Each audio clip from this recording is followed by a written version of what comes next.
In this video, I'm gonna walk you through a 90-day plan to start making money on your terms, without a team, without a ton of tech, and without letting the end of the year get here while you are still getting ready. If you're tired of thinking about what financial freedom would do for your life and you're ready to start living it, this is the video for you. Phase 1, the first step to building the dream business is building yourself some breathing room. By the way, if you want a cheat sheet to help you move through everything we're about to go over, I created a free financial freedom blueprint. It includes my pricing calculator, outreach script templates. It'll basically take everything we do today and give it to you in a step-by-step system with the tools that you'll need along the way. It's totally free and it'll make this process way easier to follow. So you can grab the link in the top comment, or you can comment, "I need the blueprint," and I'll send it right to you. So the first of 3 levels of financial freedom is to make self-directed, cash flow positive income. Cash flow positive is the simplest piece to understand, so let's start there. We want to start stretching the amount of space you have between what you are bringing in each month and what leaves your bank account. It might seem basic, but an important lesson that I learned from a mentor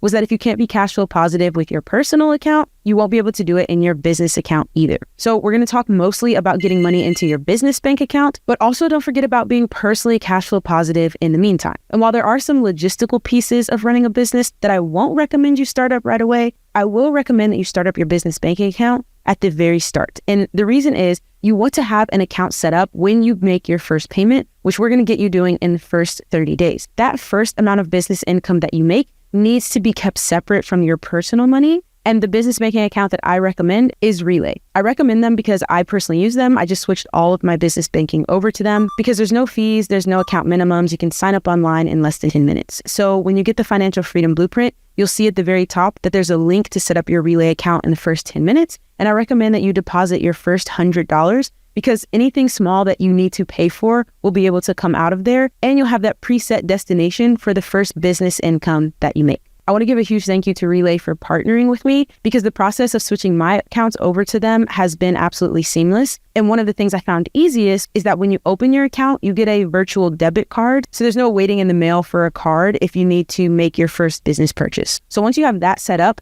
the name of the game is figuring out how to make money on your own terms, which is what I mean when I say self-directed. It comes down to really thinking about what value you can offer rather than chasing whatever trend or side hustle people are saying is most popular right now.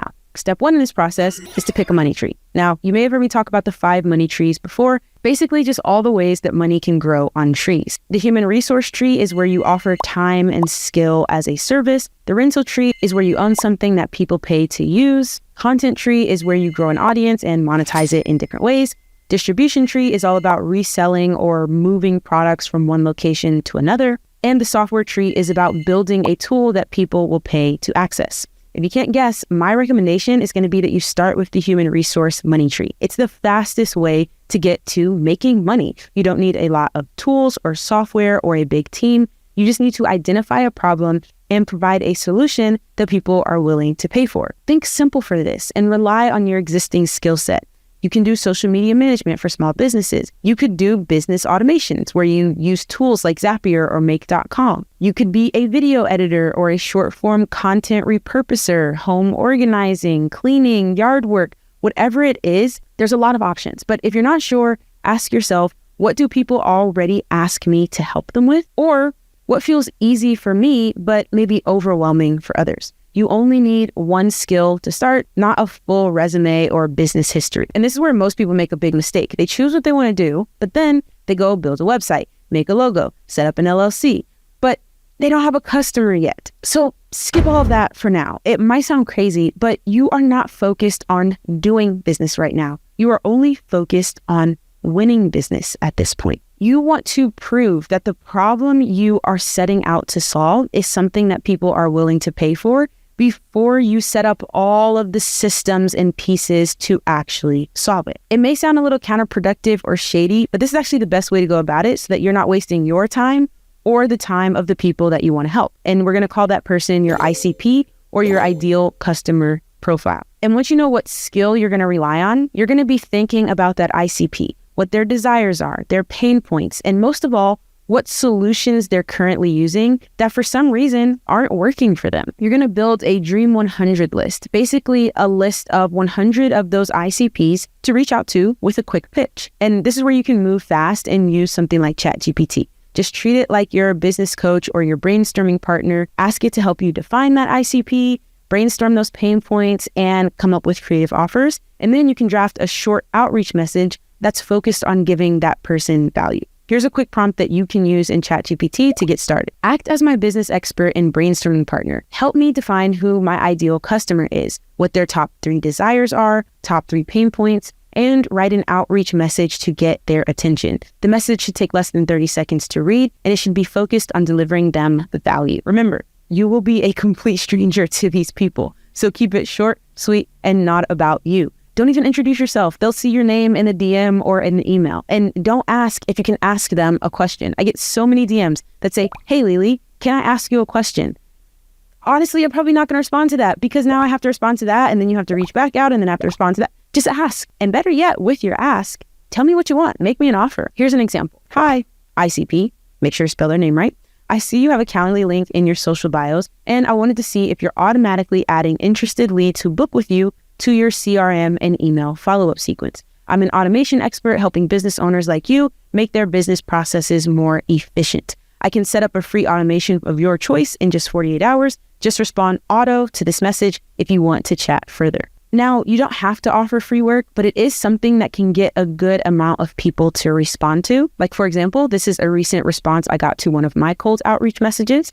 And if it takes you less than 30 minutes to actually deliver on the free thing you're offering, it's a great way to increase the amount of people who respond to your outreach and therefore the amount of people who are going to work with you.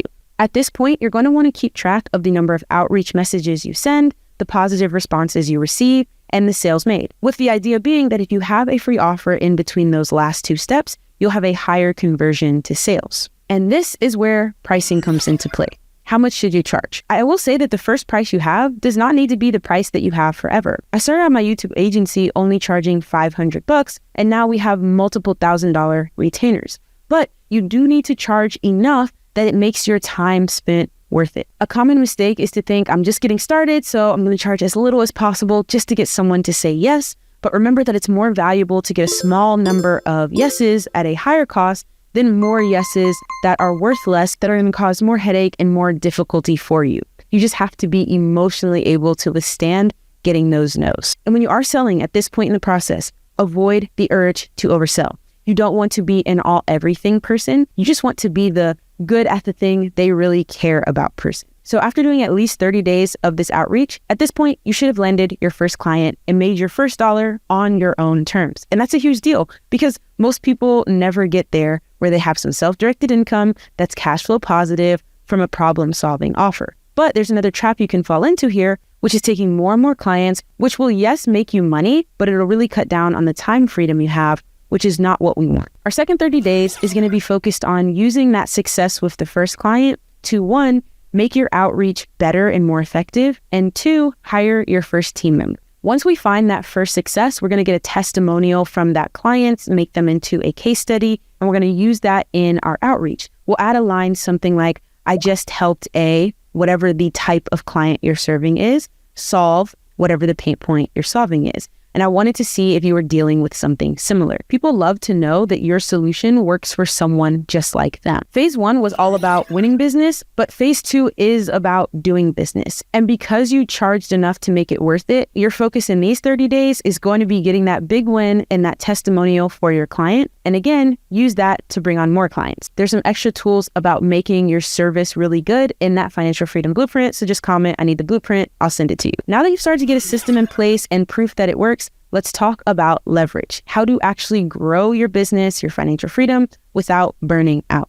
This is where the momentum shifts from you doing all of the work to you building a system that pieces of it can run without you. And your first hire is typically going to be a virtual assistant to help you handle things like admin tasks, scheduling, or different client communication. I have found great success with hiring VAs from the Philippines, and so that may be a good place to start. In addition to doing this outreach through things like email or DMs, you can also go to platforms like Upwork or Fiverr and make a profile sharing what problem you solve and for what ICP. During this phase, your VA is going to help you to optimize your offer based on the client feedback.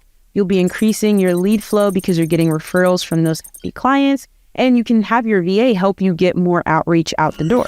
And throughout this phase, you want to document what you're doing and how you're doing it. There's a section in that financial freedom blueprint where I give you a template for what I call the knowledge hub. And this is where whenever I'm doing a new task that I know one day, even if not today, I'm going to delegate, I record a loom of myself doing that task. And then I take the transcript and have ChatGPT turn it into a checklist, throw that video and that checklist into the knowledge hub. And now I'm starting to build out this system where other people can do the work for me and still get the same results. And if you're worried about the cost of hiring that first teammate, it doesn't have to mean that you profit less if you price your service right. This video right here will show you exactly how much to pay your new team member, how to calculate what to set aside for taxes, and how to price your service in a way that's profitable while still giving you back your time and location freedom. Don't forget to grab that financial freedom blueprint below. Check out this video next. And as always, thanks for watching.